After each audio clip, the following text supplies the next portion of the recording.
जजेस रिक्यूजल, कोई फर्क नहीं पड़ता, छोटी सी बात है, हम लोग समझते हैं इस बात को। क्या होता छोटा सा सीन है, वो क्या है कि आप ये समझो कि जस्टिस का मतलब क्या होता है बर्मन, जस्टिस का सीधा मतलब होता है दो बातें, एक तो न्याय होना चाहिए और दूसरा न्याय होता हुआ दिखना चाहिए। ध्यान समझना, first the there should be justice and second that है ना, there should be a clear what we can say, it seems है ना, there it must seems that there is justice happening, पहली बात। दूसरा, सीधी बात होती है, मैं अपने बच्चों को समझाता हूँ, तुमको समझाता हूँ, मतलब वही खुद को समझाता हूँ, सबको समझाता हूँ दुनिया में कि अबे एक बात बताओ बे, कि जजमेंट के अंदर दुनिया में हमेशा दो लोग चाहिए होते हैं। जब तुम्हारे केस में कहता हूं मैं कि जब जजमेंट में दो लोग के बीच में केस होगा तभी जजमेंट होगा, और उसमें भी हमारे और दुनिया के सारे कानूनों में एक बात लिखी हुई है, a man cannot be a जज, a man cannot be a जज इन हिज और हर ओन केस। बताया है ना, तो हमेशा बताया मैंने कि तुम अपनी जिंदगी में खुद के जज नहीं बन सकते, जो हम लोग सबसे ज्यादा होते हैं। तो जब तुम अपनी जिंदगी में खुद के जज नहीं बन सकते, जो हम लोग सबसे ज्यादा होते हैं, है ना, अ man cannot be a जज इन हिज और हर ओन केस। ठीक है, अब ये जो सवाल होता है, अरे आजा फ्रेम में, मेरा कजारो में पढ़ा दो। हाँ, तो अब इसका मतलब क्या होता है, इसका मतलब छोटी सी बात होती है कि भाई जब तुम अपने ही केस में जज हो जाओगे तो इट इज ऑब्वियस कि तुम 22 होगे, इट इज बट ऑब्वियस कि तुम 22 होगे, 22 हो कि 23 हो कि 24 हो, हमें फर्क नहीं पड़ता, बस तुम 22 नहीं होने चाहिए हो, है ना, I you getting it? So the point is कि बस तुम 22 नहीं होने चाहिए अपने केस के अंदर। तो ये दूसरी बात हुई। अब कोई इंसान अपने केस के अंदर 22 कैसे हो सकता है, मतलब क्या क्या ही है 22नेस के अंदर? अब और दूसरी बात, एक और सवाल कि किसी इंसान को कैसे पता पड़ सकता है कि वो 22 है कि नहीं? दो बातें हैं काम की, दो बातें हैं। और तीसरी बात सबसे इंपॉर्टेंट, कि ये पदमा कौन डिसाइड करेगा कि कोई 22 है कि नहीं, है ना? तो तीन बातें हो गई। तो सबसे पहले, कोई इंसान 22, उसको कैसे पता पड़ सकता है वो 22 हो भी सकता है कि नहीं? वो सबसे पहला, मैं जैसे समझाऊंगा ना, ऐसे समझ लोगे जिंदगी में इस टॉपिक को, तुम्हें कोई दूसरा पढ़ा नहीं पाएगा, क्योंकि इससे अच्छा कोई पढ़ा नहीं पाएगा, है ना, मैं बता रहा हूँ, ध्यान समझ लेना। तो कोई इंसान को कैसे पता पड़ सकता है कि वो 22 है? इसका एक ही तरीका होता है कि उस चीज से जुड़े हुए, या तो उसके कुछ प्री कंसीव्ड नोशंस हो, हाँ कि ना, समझ में आया? कास्ट के हो सकते हैं, रीजन के हो सकते हैं, रिलीजन के हो सकते हैं, उसके खुद के कुछ पास्ट एक्सपीरियंस हो सकते हैं, हो सकता है कोई जज साहब हो और उनको बचपन में कुत्ता खा गया हो, इसलिए उनको कुत्ता खाने से चिढ़ो कि कुत्ता खाता है, कुत्ता गंदा जीव है, वो लोगों को काट जाता है, और इसी टाइम पे उनके सामने एक केस आ जाए, ध्यान समझो, जिसमें वो एक केस आ जाए कि क्या जो स्ट्रे डॉग्स होते हैं उनको बैन करना चाहिए कि नहीं करना चाहिए, और वो इस जजमेंट पे जब जाए तो उनके अंदर की आवाज उनसे क्या कहेगी कि यार बाबू देखो यार, तुमको बचपन में कुत्ता खाया था, इसलिए तुम हो सकता है इसका जजमेंट देते हैं 22 हो जाओ, है कि नहीं? है कि नहीं? ठीक है, यहां तक समझ में आ गया? इतनी सी बात हो गई, छोटी सी बात क्लियर। अब इसके बाद अगली बात समझते हैं, ये हो गया। तो एक हुआ प्री कंसीव्ड नोशंस, एक हुआ दूसरी बात हरकिरत, क्या कि हो सकता है उसी चीज से रिलेटेड, ध्यान समझना। अब कल को अपनी ये क्या आशी मन समझो हाई कोर्ट की जज बनी, और हाई कोर्ट की जज बनने पे इसने कोई जजमेंट दिया, और उसके बाद यही प्रमोटर के सुप्रीम कोर्ट चलेगी, और इसी के जजमेंट के खिलाफ इसी के सामने फिर से केस आ गया, अपील डाल दी, ये कहेगी अच्छा अच्छा मेरे जजमेंट पे भरोसा नहीं तुमको, तो ये इसको समझ में आएगा कि ये 22 हो सकती है, तो ये खुद अपने आप को उस केस से हटा लेगी। समझ में आ रहा है? तो एक तो हुआ कि जज अलग अलग सर्कमस्टेंसेस, हम और भी समझेंगे, उसमें खुद को उस केस से हटा रहा है, एक बात समझ में आई उदय? और दूसरी बात क्या हुई सरकार, दूसरी बात हुई कि जो बंदा केस लेके जज के पास गया है उसको भी ये बात लग सकती है कि दिस जज can be biased regarding my case, given the circumstances की ए इसी जज ने पहले मेरे केस को लिया था, या गिवन द सर्कमस्टेंसेस बी कि यही जज पहले छोटी बेंच में, मतलब दो जजों की जो बेंच थी उसमें था, and he was taken my decision and now it is going to big bench, और यहाँ पे ये डिसीजन ले रहा है, ये भी हो सकता है ना, ये भी हो सकता है, या बहुत सारे केसेस हो सकते हैं। तो दूसरा तरीका हो गया बाइसनेस, अभी तक मैं क्या समझा रहा हूँ, बाइसनेस के फैक्टर्स जो कि आप मार्क करोगे, कहते हैं ना कि दीज आर द फैक्टर्स जिसको देख के आपको फ्लैग करना है, फ्लैग्स, यहाँ बाइसनेस हो सकती है, बाइसनेस हो सकती है। पहली बात समझ में आ गया, हाँ कि ना बोलो यहाँ तक सब लोग, गर्दन हिला दो बस, समझ में आ गया? ठीक है, तो पहली बात बाइसनेस कैसे हो सकती है, जज की तरफ से भी और लोगों की तरफ से भी। अब पहला हुआ ये बाइसनेस। दूसरा, बाइसनेस की हमेशा दुनिया में ना कोई भी चीज ब्लैक एंड व्हाइट नहीं होती, मैं हमेशा समझाता हुआ आया हूँ, things are grey in life, when I talk about things are grey in life, it is between black and white बहुत कुछ होता है। एंड जब मैं बोलता हूँ बिटवीन ब्लैक एंड व्हाइट बहुत कुछ होता है, तो उसमें क्या समझना है बेटा, उसमें छोटी सी बात समझनी है कि वो ऐसे होता है कि जब आप देखते हो कि आप बाइज्ड हो, तो आप किस हद के बाइज्ड हो ये भी समझना जरूरी है, समझ रहे हो ना? मतलब तुम देखो कि कोई एक इंसान, आज से अपन अगर प्रियंका 200-300 साल पहले जाएं, तो गोरे लोग इस हद तक बाइज्ड होते थे कि वो काले लोगों को जान से मार देते थे, रेसिज्म का एक सीमा ये भी है। आज भी कोई लोग इतने बाइज्ड भी हो सकते हैं, हमने हमेशा अपने आसपास एक्सट्रीमिटीज के लोग देखे हैं, और कुछ इतने रैशनल होते हैं कि उनको पता होता है कि वो बाइस्ड हैं पर वो अपनी बाइसनेस को अपनी रैशनैलिटी से कंट्रोल भी कर सकते हैं। Are you getting it? Are you getting it? यहाँ तक समझ में आ गया? Very good, thank you Uday. तू ये जो बीच में थम्स अप वगैरह करता है ना बेटा, ये बहुत काम की चीज होती है ना। ये बाकी बच्चों को भी मैं कहूंगा कि ये सब इमोजीज भेजा करो, ठीक है? ये केवल मैंने फिर बताया तुम्हारे दोस्तों के लिए नहीं बने हैं, मास्टर के लिए भी होते हैं ये। मुझे कैसे समझ में आएगा, तुमको समझ में आ रहा है नहीं आ रहा? ठीक है, तो यहाँ तक समझ में आ गया? क्लियर है? तो ये समझ में आने के बाद में कि ए कैसे समझ में आया कि बाइसनेस का मतलब क्या हुआ। बाइसनेस मतलब हुआ कि डिग्री ऑफ बाइसनेस। और डिग्री ऑफ बाइसनेस की जब हम बात करेंगे तो उसी में तो चिन्ह में ही निकल के आता है कि a person should not be that much biased कि वो केस के अंदर जब जजमेंट दे रहा हो तो वो जजमेंट उसको फर्क करे। हाँ कि ना? क्लियर है ना?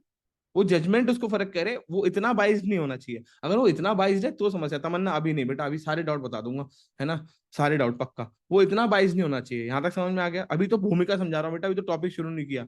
ठीक है, तुम लोग आज से पहले भी टॉपिक पढ़ चुके होंगे, आज के बाद भी पढ़ोगे मैं जानता हूँ, पर तुम्हें याद भी तो रहना चाहिए, मानव सर ने कुछ पढ़ाया था तुम्हें। ठीक है ना? ऐसे थोड़ी यार, हलवा हलवा पूरी थोड़ी हम यार ऐसे ही मुंह में घुल जाएंगे। प्रॉपर बटर चिकन है भाई, वो भी बटर चिकन में ऊंट है प्रॉपर, चबा चबा के खाना पड़ेगा। समझ में आ रहा है? तो यहाँ तक समझ में आया पॉइंट? कोई डाउट तो नहीं? यहाँ तक समझ में आया? अभी ये हुई दो बातें। एक, कोई बाईस हो सकता है नहीं हो सकता मानसी। दूसरा, कोई बाईस कैसे हो सकता है मानसी। और दूसरा, कोई बाईस कितनी डिग्री तक हो सकता है। तीसरी बात तय करने की आई कि कोई कौन तय करेगा कि कोई इंसान बाईस है कि नहीं। तो दुनिया में हमेशा एक ही इंसान है जो ये तय कर सकता है कि वो बाईस है कि नहीं, और वो है वो इंसान खुद। कोई नहीं तय कर सकता कि आप बाईस है कि नहीं। आप समझ रहे हैं? ये आपके मन का पॉइंट है ना रघुवंश जी। ये कोई तय नहीं कर सकता कि आप बाईस है कि नहीं। आपके अंदर पता है आपको कि आप बाईस है कि नहीं। ये आपके मन के कहीं सात परतों के नीचे गहरी बात है जो आपको पता है कि आप कितने बाईस है कितने नहीं। और कह सकते हैं वर्मन की, हो सकता है कोई शुरुआत में बाईस हो सकता है वो अपने आप में काम कर ले केस के अंदर, हो सकता है वो अपनी बाईसनेस को सही कर ले। Are you getting it?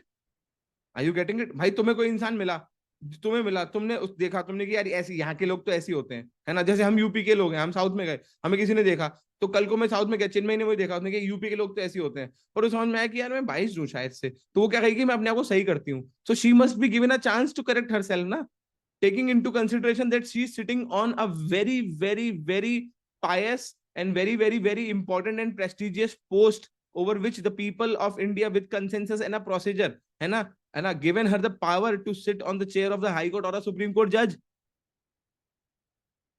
आयु, thank you so much. Are you getting it ना? तो हमको इसकी समझदारी पे इतना तो भरोसा करना पड़ेगा। जज बनिए भाई, मजाक थोड़ी है।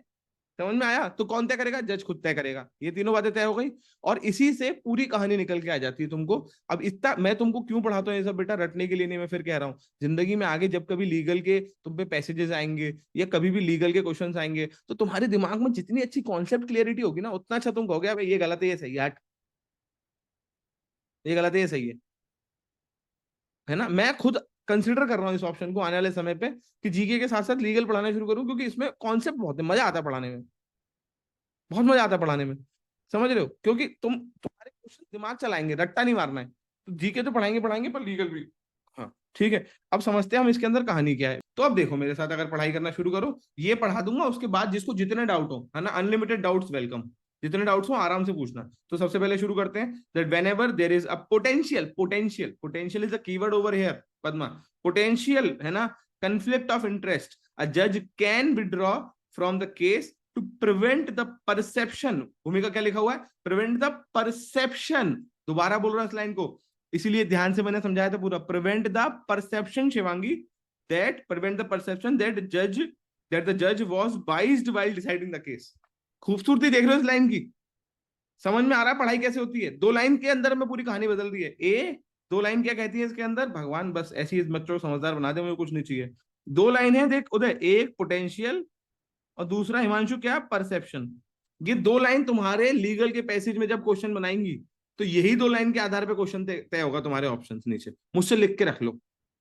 तुम मॉक दे रहे हो, तुमने देख लिया होगा, सीआर चाहे लीगल, ये दो आधार के हिसाब से क्वेश्चन तय कर देंगे वो लोग। because these two words decides whether what is the range of this sentence. Each and every sentence have some range. Are you getting it? Are you getting it? Each and every sentence have some range, और इसीलिए तुम लोगों को तुम्हारे mentor से जो भी तुमको क्रिटिकल रीजनिंग पढ़ाते होंगे वो हमेशा एक बात कहते होंगे, एक्सट्रीम सेंटेंस से थोड़ा बचो।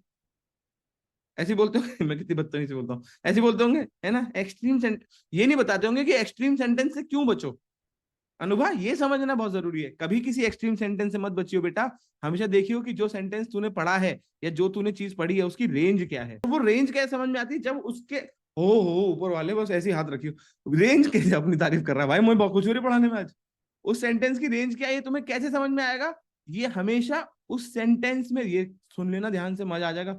ये हमेशा उस सेंटेंस में दिए हुए वो वर्ड से समझ में आएगा जो उस सेंटेंस की रेंज डिसाइड कर सकते हैं। और वो वर्ड्स क्या होंगे? जो फ्लेक्सिबल होंगे अपने आप को आगे पीछे रखने में।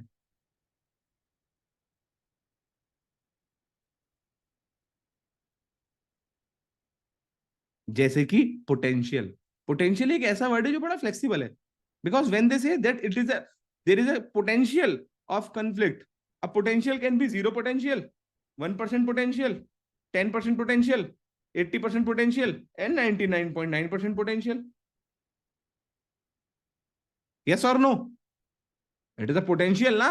हिमांशु समझ में आया? पोटेंशियल मतलब रेंज है ना। पोटेंशियल तो 1% भी हो सकता है। तुम सड़क पे जा रहे हो, सड़क पे कोई आदमी सामने से आ रहा है, तुम में उसमें तू मैं हुई, तुम्हारे मरने का पोटेंशियल 1% से 99% के बीच में कहीं भी हो सकता है। अब क्या उस इंसान ने तुमको मारने की कोशिश करी और कल्पेबल होमिसाइड है कि नहीं, ये तय करेगा उस पोटेंशियल के बीच का फैक्टर, कि कितने परसेंट की कहानी थी।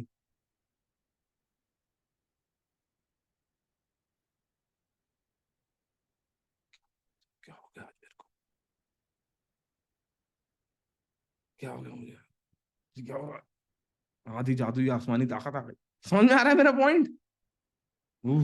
क्या उस इंसान ने तुम्हें मारने की कोशिश करी नहीं करी, ये डिपेंड करता है उस पोटेंशियल पे। तो a potential is the word, be be be perception is the word. क्योंकि when we talk about the word perception, Vishal, word perception is a very wide word. इसके अंत से अंत तक मीनिंग है यार। समझो, कोई इंसान अगर, वो क्या कहते हैं वैसे लोगों को जिनको हर समय डर लगता है पीछे कोई चल रहा है तो चक्कू मार देगा?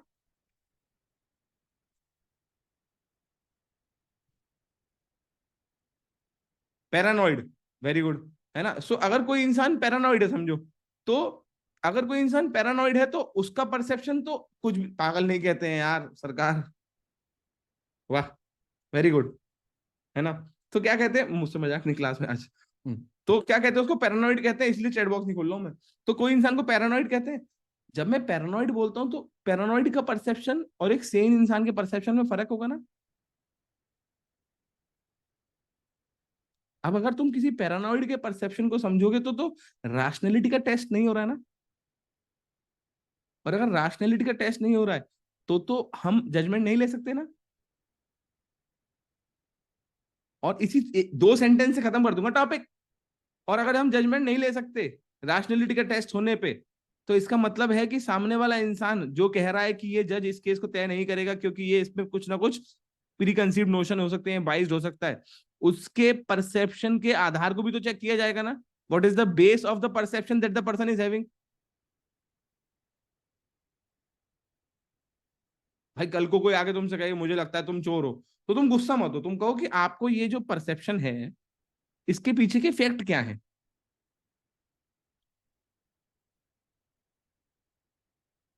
तुम्हारी जिंदगी के आधे मुद्दे सॉल्व है। तुमसे कोई कुछ भी कहे उस पर जजमेंट मत करो। उससे पूछो आपको जो ये मेरे लिए परसेप्शन है, पहले तो अपने मन में मानो कि उसका ऑब्जर्वेशन डिसीजन नहीं है, वो परसीव कर रहा है ऐसा। जिस टाइम तुम बोलना शुरू करोगे ना इस शब्द को कि सामने वाला ऐसा परसीव कर रहा है, तुम्हारी आधी दिक्कत खत्म। क्योंकि तुम जब कभी कोई तुमको चोर या कुछ भी बोलेगा ना और तुम ये सोच नहीं पाओ कि वो परसीव कर रहा है, और तुम सोचो कि यार मैं तो ऐसा नहीं हूं, इसने ऐसा क्यों कह दिया, तुम्हारी दिक्कत शुरू। और जैसे तुमने सोचा नहीं यार मैं ऐसा हूं नहीं हूं फर्क नहीं पड़ता, ये परसीव कर रहा है। समझ रहे हो? इट इज अ तूपल पावल। तूपल पावल। इट इज अ वेरी तूपल पावल। Are you getting it? समझ में आया?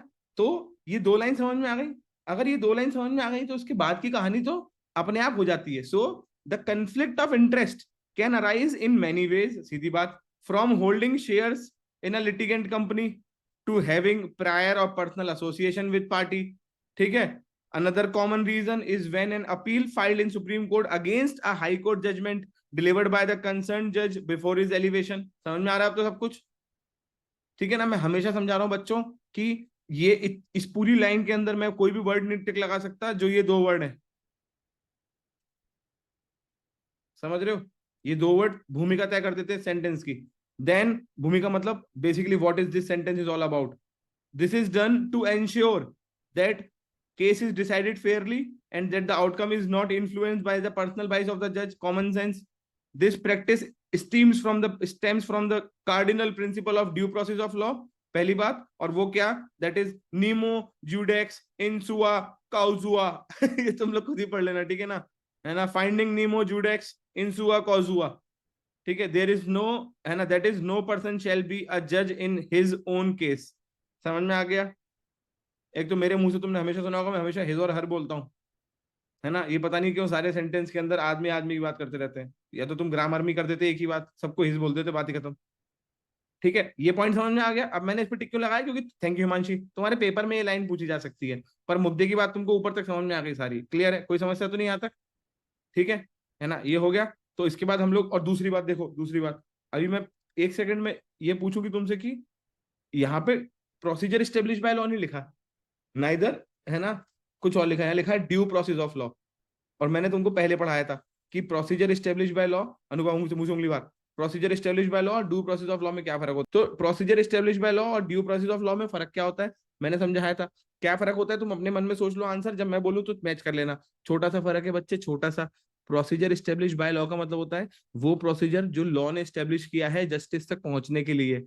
बहुत अच्छी बात है, बहुत अच्छी बात है। Procedure that is establish by law, हाँ कि नहीं मान्या? ठीक है, सोच रही थी तो मैं तेरी आंखें दिख ली जैसे से कहीं थी, इसका मतलब सोच रही थी। Procedure that is very good, establish by law, समझ में आया बेटा? मतलब क्या हुआ इसका कि बहुत लेट करती हो तुम बच्ची, बहुत लेट करती हो। कितना इंपॉर्टेंट, इसकी वीडियो जरूर देखना वापस जाके, बहुत इंपॉर्टेंट टॉपिक था ये, है ना? बहुत अच्छी चीज निकल गई अब तक। वापस आते हैं, प्रोसीजर स्टेब्लिश बाय लॉ समझ में आया? आप procedure that the law establish to get a person to justice, clear है? हाँ कि ना बर्मन? हाँ। अभी दूसरी बात समझ, जब मैं बोलता हूं नीमो जुडेक्स इंसुआ कॉजा, ये प्रोसीजर स्टेब्लिश बाय लॉ नहीं हो सकता, क्योंकि लॉ ने तो प्रोसीजर स्टेब्लिश कर दिया, एफआईआर करो, कोर्ट में जाओ, केस होगा, डन होगा, डन होगा, डन होगा, सब हो गया। पर वो जो प्रोसीजर स्टेब्लिश किया, वो जो किताबें लिखी गई, वो जो संविधान लिखे गए, वो जो लोग एक साथ आए और किसी कानून पे भरोसा किया, उस सब के पीछे का कारण क्या था? उस सब के पीछे का कारण था कि हमने कानून पे इस बात का भरोसा किया था कि वो न्याय करेगा। और अगर हमने कानून पे इस बात का भरोसा किया था कि वो न्याय करेगा, तो उसके ऊपर भी तो कुछ ड्यू है हमारा भरोसा। तो लॉ के ऊपर हमेशा क्या चीज ड्यू है? लॉ के ऊपर हमेशा जस्टिस ड्यू है।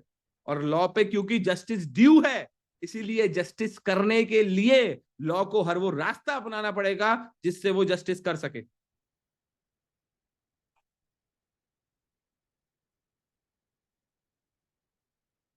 क्या बात, शानदार, मजा आया? तो नीमो ज्यूडेक्स इंसुआ कॉजा की जरूरत क्या है? नीमो ज्यूडेक्स इंसुआ कॉजा की जरूरत है सो दैट लॉ पे एक जो चीज छोटी सी ड्यू है ना कि तुम्हें न्याय करना है, वो हो जाए। क्योंकि अगर ये नहीं हुआ तो लॉ पे जो ड्यू है वो हो सकता है ना हो।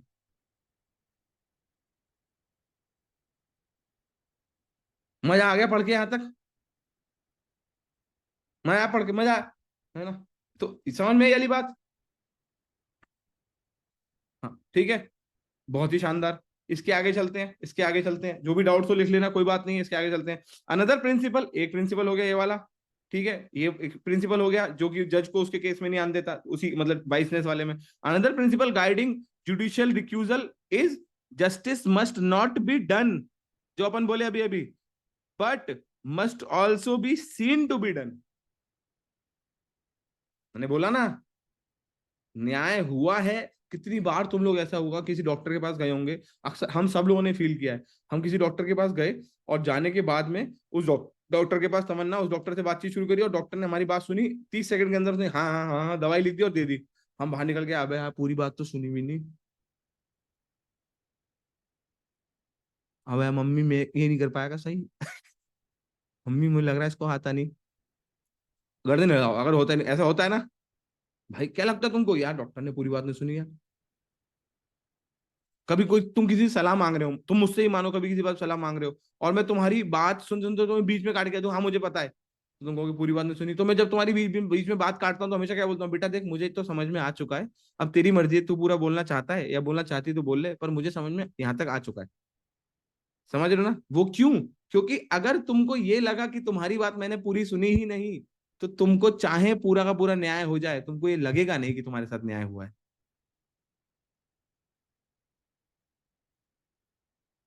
आ रहा है समझ में?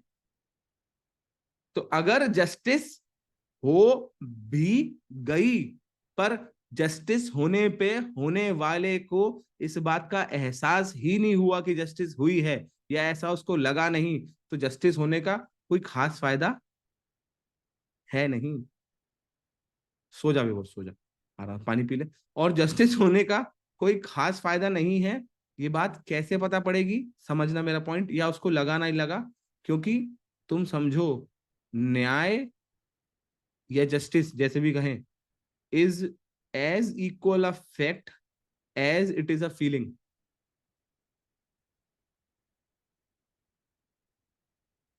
ओहो, क्या लाइन बोल दी यार। Justice is a hard bound book which is basically bounded by one side, it is bounded by facts, another side it is bounded by feelings. It is a hard bound book. Are you getting it? With only fact you cannot do justice. समझ में आ रहा है? समझ में आ रहा है? बहुत ही शानदार, क्या पता नहीं क्या हो गया आज। तो यहां तक समझ में आया? अगर यहां तक समझ में आया तो आगे चलते हैं। यहां तक समझ में आने के बाद में कि बाय, यहां तक समझ में आ गया, must be seem to be done, seem to be done के बाद में, ठीक है, ये मैं बाद में पढ़ाऊंगा कि ये अलग चीज है ना, ये क्या है कि इन लीगल टर्म्स, है ना, bench fixing, bench hunting, forum shopping refers to petitioner managing to get their case heard by a particular judge or court to ensure a favorable order. Is this right? This is wrong. Are you getting it? Supreme court के हमारे chief justice ने कुछ दिनों पहले कहा भी था कि ये फोरम शॉपिंग गलत है, ये नहीं होनी चाहिए। याद है उदय? साफ साफ आर्टिकल आया था कि ये फोरम शॉपिंग नहीं होनी चाहिए। क्यों नहीं होनी चाहिए? क्योंकि आप फोरम शॉपिंग कर रहे हैं तो एक तरफ तो दिख रहा है कि जस्टिस हो रही है, पर जस्टिस असली में नहीं हो रही है। समझो, उस हार्ड बाउंड कॉपी के दोनों कवर जरूरी हैं। केवल न्याय होता भी नहीं दिखना चाहिए, क्योंकि अगर केवल न्याय होता दिखना होता तो सुप्रीम कोर्ट कसाब के केस में साफ कहता कि इसको खुले में फांसी लटकाओ। उन्होंने कहा नहीं नहीं बाबू, there is a procedure establish by law. इसलिए कसाब को भी क्या मिलेगा? वकील। इसलिए निर्भया के केस में भी लड़कों को वकील मिलेगा उनको, चाहे उनने कितना हीनियस क्राइम किया, पर वकील मिलेगा। Are you getting it? ठीक है ना? वापस आते हैं, यहां तक समझ में आ गया। By taking the oath of office, जजेस of both supreme court and high court promise to perform their duty without fear and favour and affection और इल विल। क्लियर है? तो ये चार वर्ड तुमको पता होने चाहिए, ये फैक्ट है जो तुम्हारे पेपर में पूछा जाता है। In accordance with the third schedule of the constitution, ये भी तुमको पता होना चाहिए, इसलिए मैं यहाँ पे भी हैशटैग मार दे रहा हूँ। ठीक है, ये हो गया। अभी मैं पढ़ा दूंगा इसको अलग से। Further, the restatement of the values of judicial life adopted by the Supreme Court forbids a judge from deciding a case involving any entity where he holds pecuniary interest unless the concerned party clarified that they have no objection। मतलब क्या हुआ? जज साहब ने बोल दिया कि मैं इसको होल्ड मतलब नहीं करूंगा, पर या फिर मेरा इसमें ऐसा मेरे को पुराना एक मेरे साथ घटना हो चुकी है, तो पर पार्टी बोल रही है कि सर हमको कोई दिक्कत नहीं है, तो उन्होंने कि अगर न्याय होने वालों को दिक्कत नहीं है तो न्याय तो हो रहा है। समझ में आ रहा है?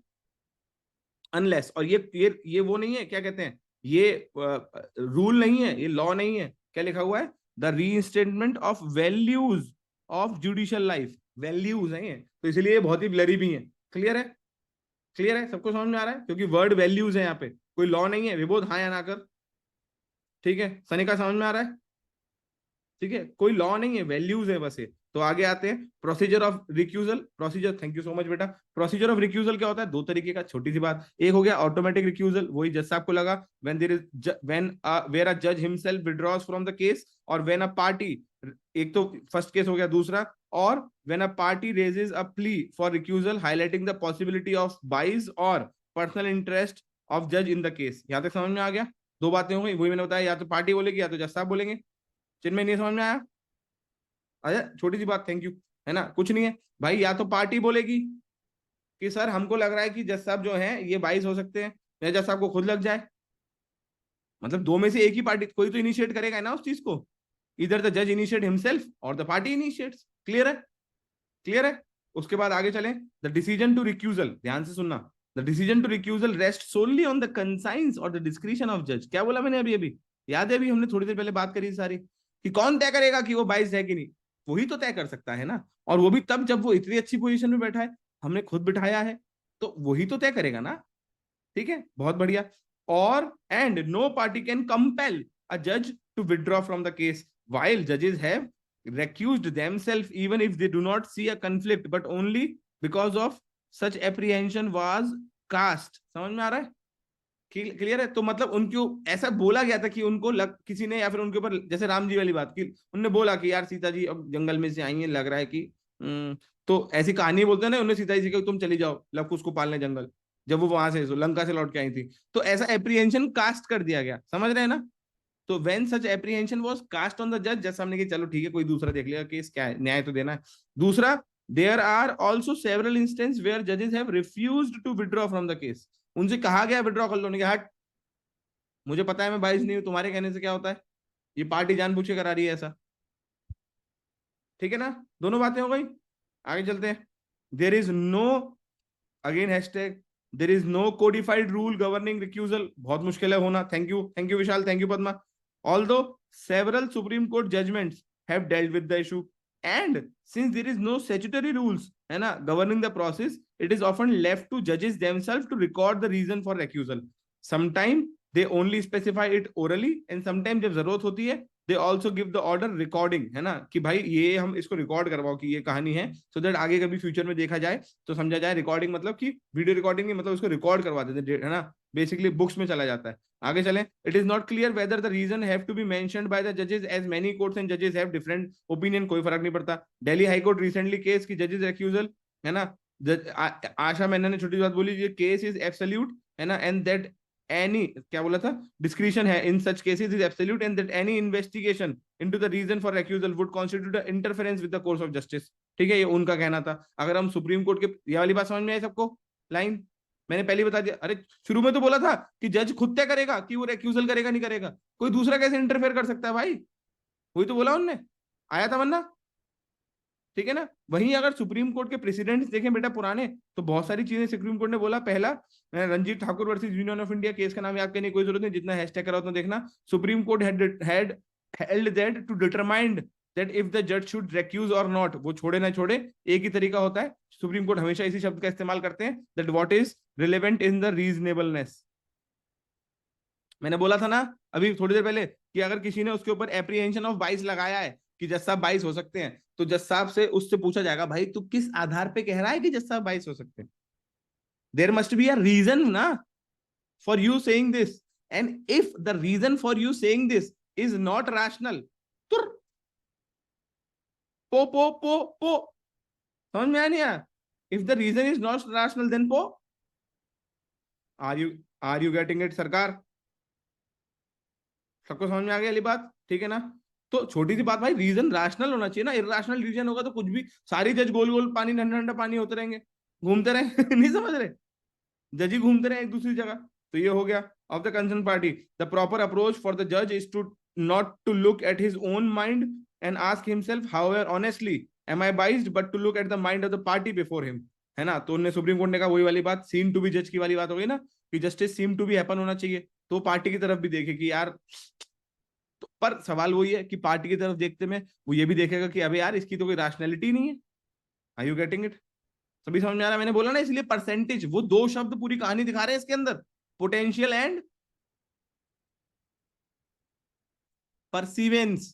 कितना परसीव होगा और पोटेंशियल, समझ में आ रहा है? दो बातें, दो शब्द से पूरी कहानी तय हो रही है। अब भी देखना ध्यान से, आगे तय करें तो the supreme court in state of Bengal versus Shivananda Pathak defined judicial bias as a preconceived opinion or a predisposition or predetermination to decide a case or an issue in a particular manner, so much,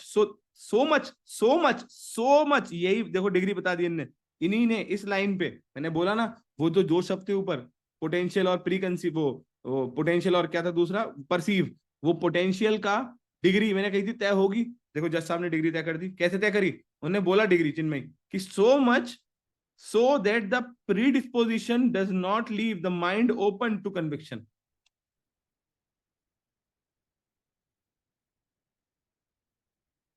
आया समझ में कि आप इतने बाइस हो चुके हैं कि जब आप केस डिसाइड करने जाएंगे तो आप अपने दिमाग को खुला नहीं रख पाएंगे और आप कन्विक्शन के समय अपने दिमाग को बाइस कर ही देंगे। अगर इस हद की बाइसनेस है तो आपको छोड़ देना चाहिए। यार यार समझ में आया तो हाँ ना कुछ तो करो आलसी बच्चों।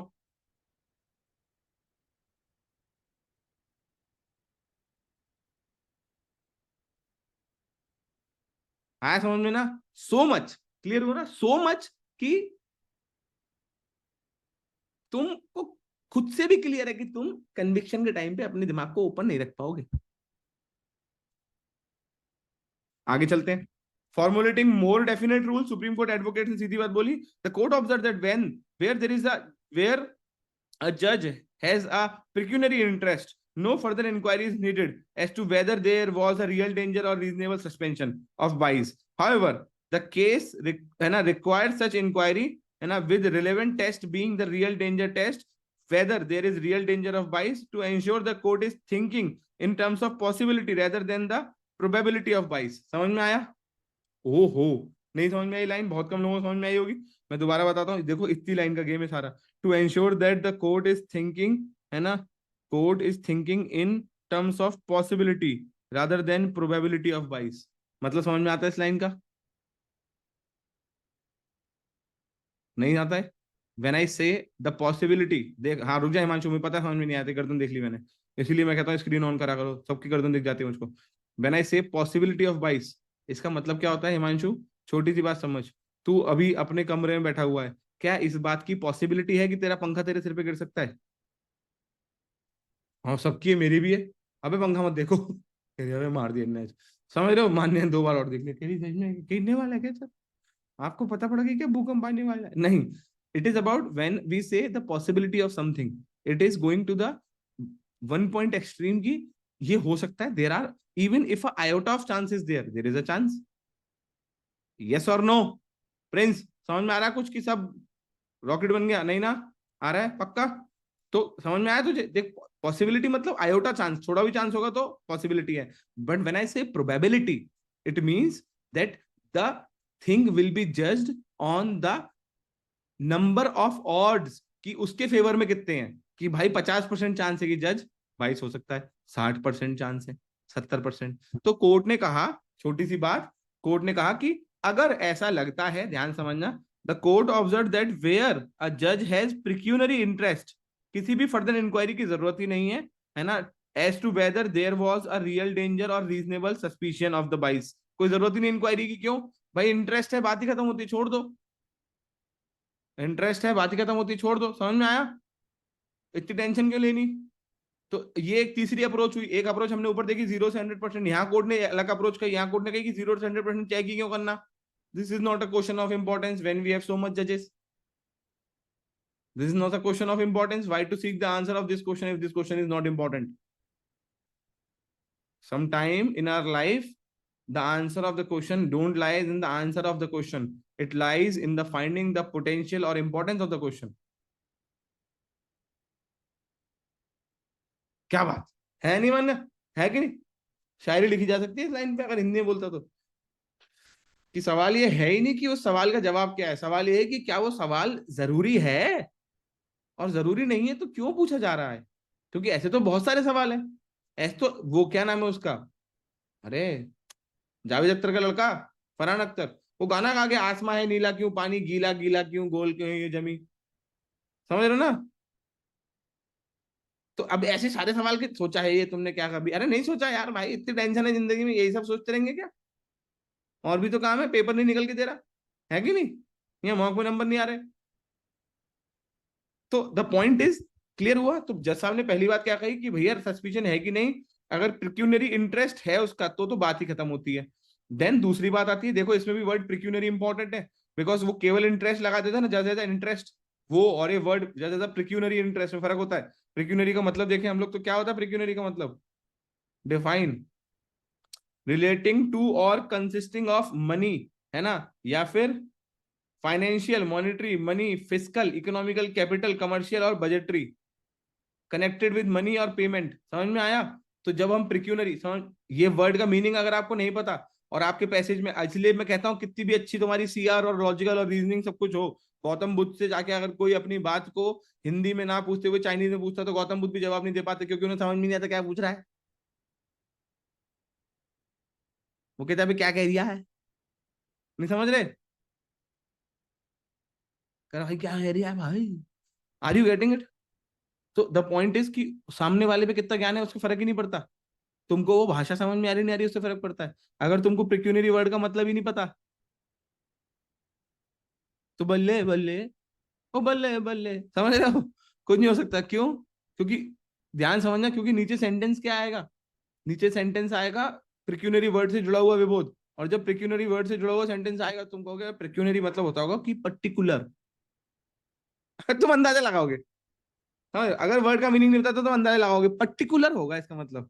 कितने बच्चों को अब जो जिनको प्रिक्यूनरी नहीं पता होगा वो पर्टिकुलर सोच के बैठे होंगे, अभी दिया है ना, फिर है वही, रेज योर हैंड, सोच के बैठे होंगे प्रिक्यूनरी मतलब पर्टिकुलर इंटरेस्ट है कि नहीं। जबकि गुरु बात ही अलग है, यहाँ प्रिक्यूनरी का मतलब सीधा पर्टिकुलर है नहीं, केवल फाइनेंशियल की बात है। और जैसे ही अपन फाइनेंशियल में आए उस सेंटेंस की देख रही है सर्टेनिटी कितनी, वो जो डिग्री, जो वो सेंटेंस इतनी वो रखता था रेंज अपने आप में, यहाँ से यहाँ तक की, वो रेंज यहाँ से पूरी खत्म हो गई, इतनी सी रह गई कि बस फाइनेंशियल बात हो रही है। इसीलिए जज साहब ने कहा है कि अगर साफ दिख रहा है कि इसको कोई इकोनॉमिक पॉइंट है, इसका इंटरेस्ट उस कंपनी में, जैसे भी जो भी फाइनेंशियल इंटरेस्ट है, तो बात ही खत्म। लेट से सपोज विभोद बन गया जज कल को, और विभोद बनने के बाद में जब जब बना तो इसने सारे के सारे पैसे अपने आज तक की सारे सेविंग्स सारे के सारे इसने लगा रखे थे अदानी में, और अदानी का आ गया हिंडनबर्ग केस, अब विभोद तय नहीं करेगा। समझ रहे हो ना भैया? ये तो यार, ये तो कहेगा भाई मेरे शेयर डूब जाएंगे भाई, यार मैंने सेविंग सारी लगा रखी है हिंडनबर्ग में भाई। समझ में आ रहा नहीं आ रहा?